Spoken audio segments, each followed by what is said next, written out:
Hello everyone, welcome back to my channel. I am Rachna और आज मैं आपके लिए क्लास 11 की माइक्रो इकोनॉमिक्स का प्रोडक्शन चैप्टर का एक बहुत ही इंपॉर्टेंट टॉपिक लेकर आई हूँ, लॉ ऑफ वेरिएबल प्रोपोर्शन। ये बहुत ही इंपॉर्टेंट टॉपिक है प्रोडक्शन चैप्टर का। Law of variable proportion. Law of variable proportion मतलब एक नियम होता है प्रोडक्शन में।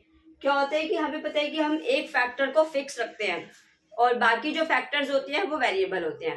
फिक्स फैक्टर कौन से होते हैं? जैसे लैंड वगैरह, उसको हम फिक्स रखते हैं। सपोज लैंड को हमने फिक्स रख लिया तो एक फैक्टर्स को फिक्स रखने पर और बाकी अदर फैक्टर्स को वेरिएबल रखने पर जब स्टार्टिंग में क्या होता है, टोटल प्रोडक्शन इंक्रीजिंग रेट से बढ़ता है। टोटल प्रोडक्शन इंक्रीजिंग रेट से बढ़ेगा, उसके बाद टोटल प्रोडक्शन डिमिनिशिंग रेट से बढ़ेगा और उसके बाद क्या होगा, टोटल प्रोडक्शन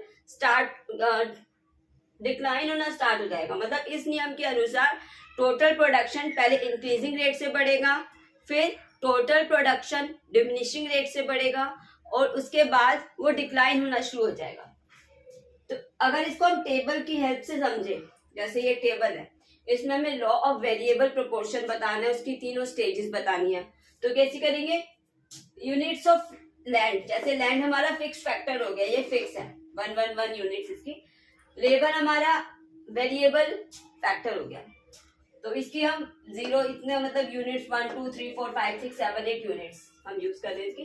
तो टोटल प्रोडक्शन है, फर्स्ट यूनिट में 20 है, सेकेंड यूनिट में 50 है, थर्ड यूनिट में 90 है, ठीक है। और फोर्थ में 120, फिफ्थ में 140, सिक्स्थ में 150, सेवेंथ में 150, एट्थ में 140। मार्जिनल प्रोडक्शन आपको पता है कैसे निकालते हैं? टोटल प्रोडक्शन की सेकेंड यूनिट में से फर्स्ट यूनिट माइनस करने पर, यानी कि पहला तो डैश ही रहेगा, फर्स्ट वाला सेम रहेगा। उसके बाद 50 में से 20 माइनस करोगे 30, 90 में से 50 माइनस करोगे 40, 120 में से 90 माइनस करोगे 30, 140 में से 120 माइनस करोगे 20, 150 में से 140 10, फिर इसको 0 आ जाएगा और ये आ जाएगा हमारा -10। अब इसमें हम लॉ के अकॉर्डिंग चलते हैं, जो लॉ ऑफ वेरिएबल प्रोपोर्शन कहता है। इसमें हमने एक फैक्टर फिक्स रख लिया, बाकी जो दूसरे फैक्टर्स हो गए हमने उसको वेरिएबल रख लिया। सपोज लेबर, ठीक है, लेबर हमारा वेरिएबल फैक्टर हो गया और लैंड जो हो गई है वो हमारी फिक्स फैक्टर हो गई है।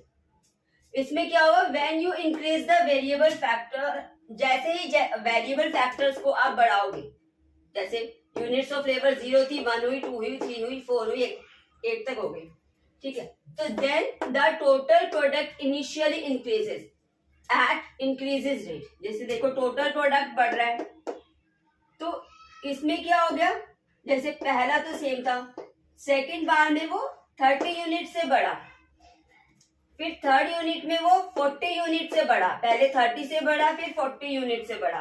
अब देखो पहले 30 से बढ़ा फिर 40 से बढ़ा, फिर क्या हो गया, तो इंक्रीजिंग रेट पर बढ़ रहा है, फिर 30 से हो गया, यानी पहले 30 40 फिर वापस वो 30। अब देखो इसकी आगे की लाइन पढ़ो, इंक्रीजिंग रेट से बढ़ रहा है, ठीक है, बढ़ रहा है। Then increases at diminishing rate, जैसे पहले 30 से बढ़ा, उसके बाद वो 40 से बढ़ा, फिर नेक्स्ट में वो 30 से बढ़ा, फिर 20 से। ये देखो एमपी इसकी माइनस की होती है, पहले 30 हुई फिर 40 हुई, फिर देखो 30 फिर 20। इसका मतलब है टोटल प्रोडक्शन हमारा बढ़ तो रहा है बट एक डिमिनिशिंग रेट से बढ़ रहा है।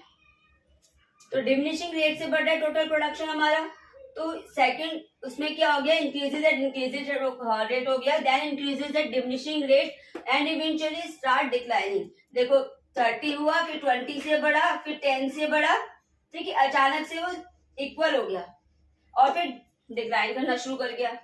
तो ये जो टीपी की, ये तो हमारा टोटल प्रोडक्शन हो गया। इसमें आप जब हमारा टोटल प्रोडक्शन इंक्रीजिंग रेट से बढ़ता है तो उसका इफेक्ट मार्जिनल प्रोडक्ट पर क्या पड़ता है, मार्जिनल प्रोडक्ट बढ़ता है। जब इंक्रीजिंग रेट से टोटल प्रोडक्शन बढ़ेगा तो मार्जिनल प्रोडक्शन हमारा बढ़ेगा, लेकिन जब टोटल प्रोडक्शन डिक्रीजिंग रेट से बढ़ेगा तो मार्जिनल प्रोडक्शन हमारा कम होगा, और जब टोटल प्रोडक्शन कम होगा तो मार्जिनल प्रोडक्शन नेगेटिव होगा। इसी को ही 3 स्टेजेस में बांट दिया जाता है। लॉ ऑफ वेरिएबल की 3 स्टेजेस होती हैं जो टीपी और एमपी पर ही बेस्ड होती हैं। जब टीपी इंक्रीजेस रेट से बढ़ता है और एमपी हमारा इंक्रीज होता है, ये होती है लॉ ऑफ वेरिएबल प्रोपोर्शन की फर्स्ट स्टेज। ठीक है, जहां पर टोटल प्रोडक्शन इंक्रीजिंग रेट से बढ़ रहा है, एमपी भी बढ़ रहा है, ये हमारी फर्स्ट स्टेज हो गई। ठीक है, जब टोटल प्रोडक्शन डिक्रीजिंग रेट से बढ़ता है और एमपी हमारा कम होता है, वो कहलाती है सेकंड स्टेज। ठीक है, ये हमारी सेकंड स्टेज हो गई। फिर जब टोटल प्रोडक्शन कम होता है और मार्जिनल प्रोडक्शन नेगेटिव हो जाता है, वो होती है हमारी थर्ड स्टेज। इसको हम डायग्राम के थ्रू बताएंगे। अब ये डायग्राम है हमारा। टोटल प्रोडक्शन ऐसा होता है, मार्जिनल प्रोडक्शन नेगेटिव होता है। जब टोटल प्रोडक्शन इंक्रीजिंग रेट से बढ़ रहा है तो मार्जिनल प्रोडक्शन भी हमारा बढ़ रहा है।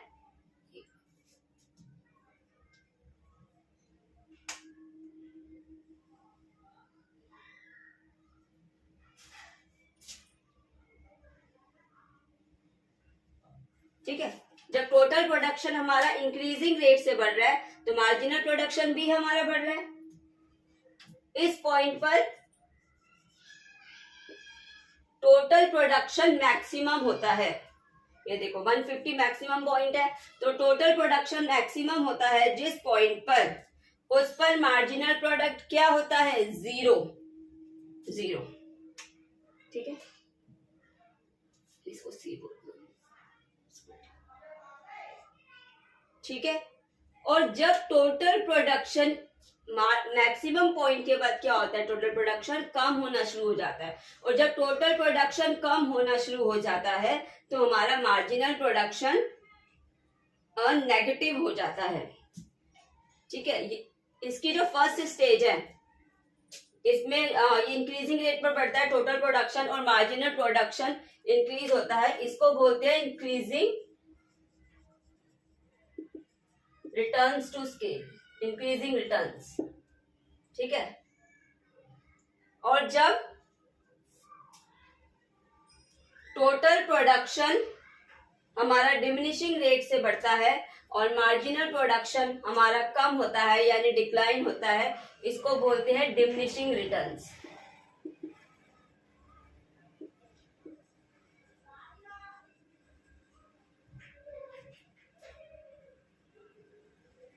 और जब टोटल प्रोडक्शन कम होता है और मार्जिनल प्रोडक्शन नेगेटिव होता है तो इसको बोलते हैं नेगेटिव रिटर्न्स।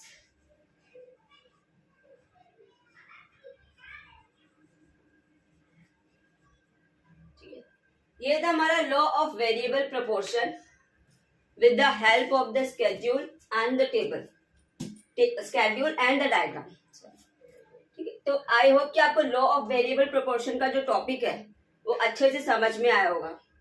ठीक है, अगर आपको आज की मेरी ये वीडियो अच्छी लगी हो तो प्लीज मेरे चैनल को सब्सक्राइब करें, मेरी वीडियो को लाइक करें और ज्यादा से ज्यादा मेरी वीडियोस को शेयर करें। Thank you so much.